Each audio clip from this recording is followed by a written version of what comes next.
제 큰아들이 지금 고국 방문 중입니다.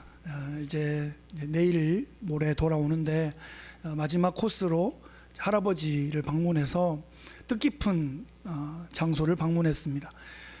제가 가끔 설교할 때 시골교회 하던 그 시골교회를 제 아들이 방문했습니다.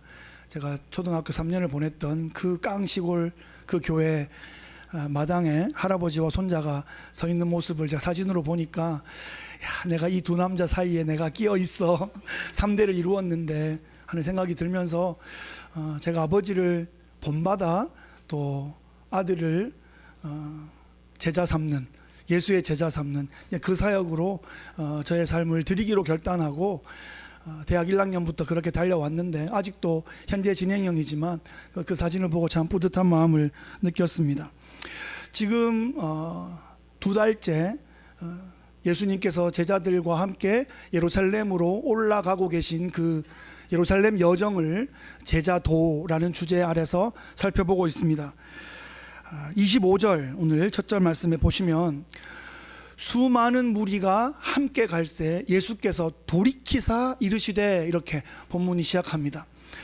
또 많은 사람들이 모였어요. 예수님 뒤를 막 따르고 있습니다. 예수님은 많은 사람들을 모으시는 게 목적은 아니었습니다. 야, 사람이 많으니까 내가 사역에 성공했구나, 내가 기쁘구나, 그렇게 말씀하신 적이 없어요. 오히려 그 많은 군중들을 보고 좀 불쌍히 여기고 애통해 하시기는 했는데 숫자가 예수님의 사역의 목적이 아니었습니다. 왜냐하면 하나님의 나라는 군중이 가는 게 아니라 제자가 가는 것이기 때문입니다. 오늘 예수님은 많이 모여온 무리에게 강력한 말씀을 선포하실 겁니다. 그것 때문에 많은 사람들이 이 무리에서 이탈하게 될지도 모릅니다. 그런데 그것은 예수님의 실수가 아니라 정확한 의도였습니다. 예수님은 어중이 떠중이 군중들을 많이 모으시는 게 목적이 아니라 확실히 헌신된 제자를 세우시는 게 목적이었습니다. 왜냐하면 예수님은 지금 몇 달 내로 승천하고 이 땅에 안 계실 겁니다. 남아있는 제자들이 예수님의 남은 사역을 이루어가며 하나님 나라를 세워가야 하기 때문에 정말 예수님의 바로 그 표현이 괜찮습니까? 분신 같은 예수님의 아바타 같은 작은 예수들을 세워야 교회가 세워져 갈 것이기 때문에 그렇습니다. 예수님은 코로나 팬데믹이 이제 지난 지 2년 되는 2025년에 있는 우리들에게 강하게 도전하고 있습니다. 군중이 아니라 제자가 될 준비를 하라라고 우리에게 도전하십니다. 예수님 제자반 3년차 졸업반의 핵심 수업이 바로 오늘입니다. 예수님은 참 제자가 되기 위한 세 가지의 관문을 오늘 제시하고 있습니다. 첫 번째는 가족보다 예수님을 더 사랑해야 예수님의 제자가 될 수 있다, 이렇게 말씀하십니다. 26절에 보시면, 무릇 내게 오는 자가 자기 부모와 처자와 형제와 자매와 더욱이 자기 목숨까지 미워하지 아니하면 능히 내 제자가 되지 못하고. 여러분, 성경에 가족을 미워하라 라는 말이 있다고 해서 놀라지 마십시오. 이것은 싫어하라는 말이 아닙니다. 성경은 원수까지도 사랑하라고 하잖아요. 여기서 미워하라는 말은 어떤 것을 너무 사랑하기 때문에 다른 것을 미워한다고 표현할 수도 있을 만큼 이것을 더 사랑한다라는 성경시대에 쓰여졌던 이제 과장법입니다. 우선순위의 문제이죠. 물론 가족을 사랑해야 됩니다. 이방인도 가족을 사랑하는데 가족도 사랑하지 않으면 하나님 자녀가 아니다라고 분명히 말씀하셨기 때문에, 그래서 가족하고 싸우라는 얘기는 절대 아닙니다. 무슨 의미가 여기 담겨 있을까요? 가족을 사랑한다고 해서 예수님을 포기해버리면 그것은 가족의 제자이지 예수님의 제자가 안 된다는 것입니다. 가만히 생각해 보면 가족과 함께 우리는 영원히 살 수 없습니다. 결국 떠나게 되고 흩어지게 되고, 결국 서로 다 떠나게 되어 있습니다. 그러니까 가족 중에 먼저 한 명이 예수를 믿게 될 때 그 사람이 어떻게 해야 하는가 하는 문제이죠. 나머지 가족에게 부담이 될까 봐 복음을 접어버리는 것이 아니라 복음의 뜨거운 마음으로 가족을 복음으로 이끌어야 한다라는 뜻입니다. 복음을 먼저 받은 사람이 복음을 포기해버리면 그 가족에게 임할 하나님의 구원의 길이 막히게 되는 거죠.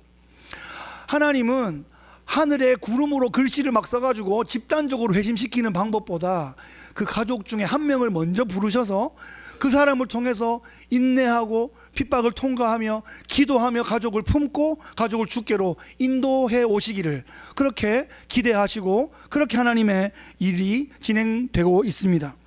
처음에는 분명히 저항과 또 핍박에 부딪힐 겁니다. 성경 시대에 그랬고 한국교회 초대교회 시대 때 그랬고 신앙이 일대이신 분들 분명히 그런 과정을 겪으셨을 겁니다. 우리 시대 한국 사회 최고의 지성이라고 말했던 이어령 교수님이 노년에 예수님을 받아들이셨습니다. 그것 때문에 동료 학자들 교수들한테 엄청난 비난을 받으시고 노년에 노망 들었나 하는 그런 엄청난 핍박을 받았습니다. 그분이 어떻게 예수님을 믿게 됐을까요? 그 따님 때문 아닙니까? 그 이민아 자매님 목사님이 되신 그분이 아프시고 또 병에 걸려서 또 천국 가는 그 과정 가운데 하나님의 살아계심이 너무나 분명했기 때문에 이민아 자매가 일대가 되어서 자기 아버지를 구원의 길로 인도해 오신 겁니다.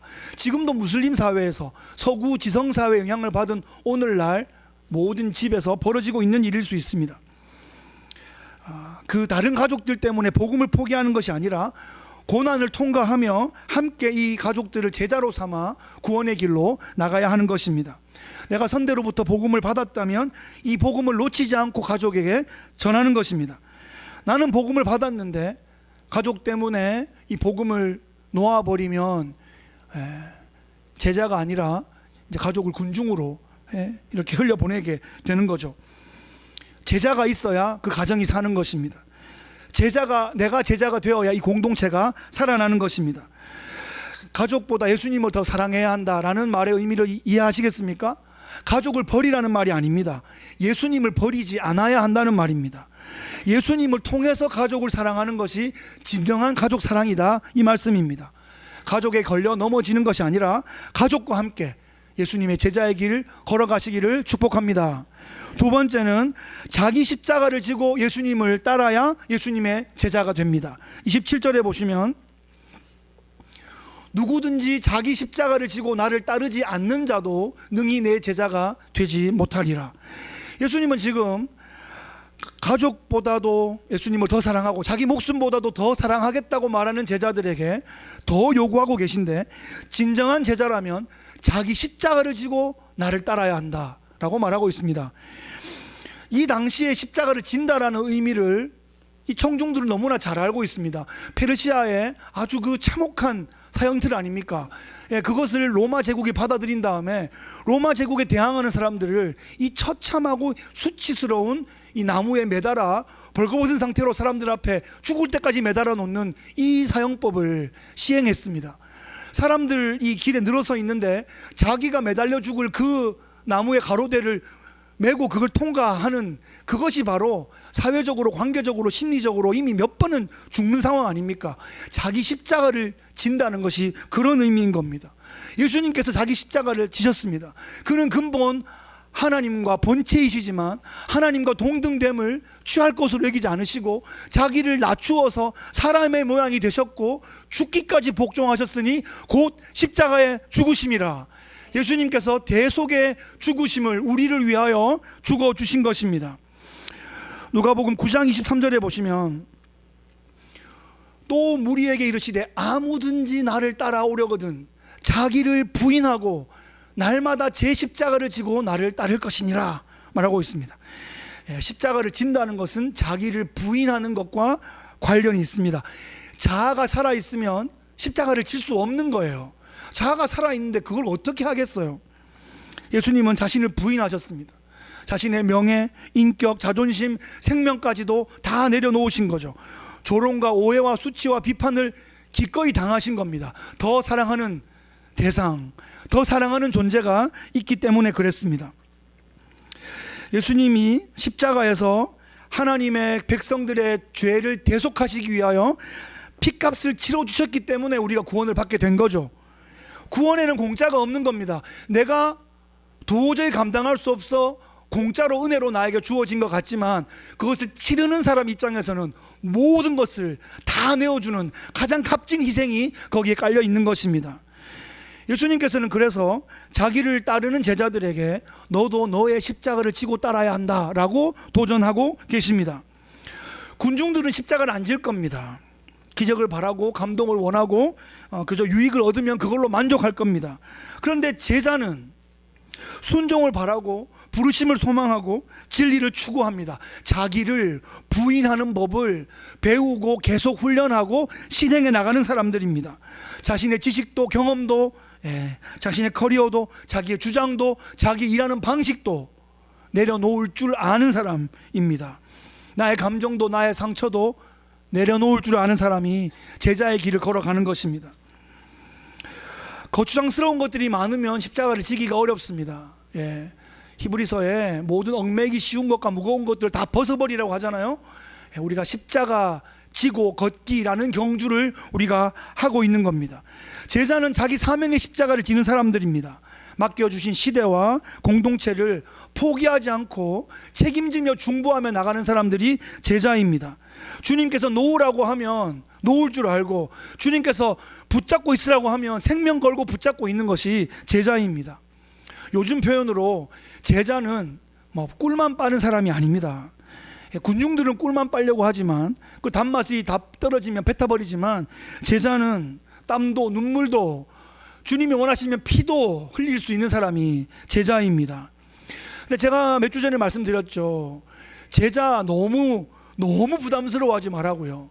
12명에 들어가라는 얘기가 아닙니다. 70명의 제자도 있고 여러분 성경에 나오는 그 많은 자매님 제자들 요한나, 수산나, 베드로의 장모, 자주장사 루디아, 베베, 브리스길라, 요디아와 순두개 그런 사람들이 다 신실한 제자들이었습니다. 그 제자들, 그 남녀 제자들 때문에 사도행전의 교회들, 초대교회가 세워지고 버텨나갈 수 있었던 거죠. 이 앞서간 우리의 믿음의 선진들을 따라서 자기 십자가를 지고 예수님의 뒤를 따르는 충실한 제자들 되시기를 예수님 귀하신 이름으로 축복합니다. 셋째로 자기의 모든 소유를 버려야 제자가 됩니다. 오늘 이것 때문에 본문에 두 가지 비유가 나타나고 있습니다. 망대를 건축하는 자의 비유와 전쟁을 준비하는 왕의 비유가 나오고 있습니다. 공사를 하는 데는 예산이 듭니다. 우리도 이 커튼 뒤에 뭔가가 있습니다. 우리가 공사를 하기 위해서 벼르고 있는데 예산이 드는 거죠. 그래서 예산을 준비하고 있고 또 회의하고 있고 커미티가 구성되고 그렇게 진행하는 거 아닙니까? 예산이 드는 거예요. 전쟁을 치르면은 희생을 감수해야 되는 거예요. 그러고도 이겨야 할, 싸워야 할 명분과 목적이 있으면 싸우는 것입니다. 우리가 이렇게 자유를 얻게 된 것 누군가의 피와 희생 위에 서 있는 겁니다. Freedom is not free 아닙니까? 그죠? 우리가 얻게 된 구원도 공짜라고요? 우리는 공짜지만 예수님의 생명값입니다. 우리 얼마짜리라고요? 예수님 생명짜리들입니다. 여러분 집에 여러분 갖고 계신 것 중에 제일 값진 걸 한번 떠올려 보십시오. 싸구려 아니죠? 혹시 그게 값 주고 산 게 아니고 부모님께 물려받은 거나 누가 주신 선물이라 하더라도 아주 값진 희생과 투자가 거기에 담겨 있어서 그게 명품이 되는 겁니다. 여러분 공짜 너무 좋아하시면 안 됩니다. 우리가 값을 치른 만큼 그것이 나에게 귀한 것입니다. 네 보물이 있는 곳에 뭐가 있다고요? 네 마음이 거기에 있는 거 아닙니까? 건축에도 전쟁에도 대가가 필요하고 결혼에도 대가가 필요하고 자녀 양육에도 대가가 필요합니다. 무리들은 이 대가는 생각하지 않고 눈에 보이는 대로 열광하고 있는데 예수님께서는 이 무리를 향하여 경고하고 도전하고 계십니다. 이 본문의 두 가지 비유를 통해서 제자가 되는 세 번째 관문을 제시합니다. 33절에 보시면 이와 같이 너희 중에 누구든지 자기의 모든 소유를 버리지 아니하면 능히 내 제자가 되지 못하리라. 이 소유의 문제가 해결되어야 한다는 것입니다. 이게 가장 실질적인 걸림돌입니다. 사탄이 말합니다. 네 돈은 네 거야. 누가 뭐라 그래도 네 거야. 폼나겠어. 사탄은 그렇게 우리에게 유혹합니다. 그런데 예수님의 제자가 되려면 소유를 버려야 한대요. 여러분, 성경에 나오는 이 용어를, 이 히브리어 헬라어 용어를 한글로 번역해 놨어요. 그래서 미워하라 그러니까 진짜 막 미워하라 그러고, 버리라 그러니까 막 버리고 이러시면 안 돼요. 그 버리란 말이 길에 버리란 말이 아니잖아요. 무슨 뜻입니까?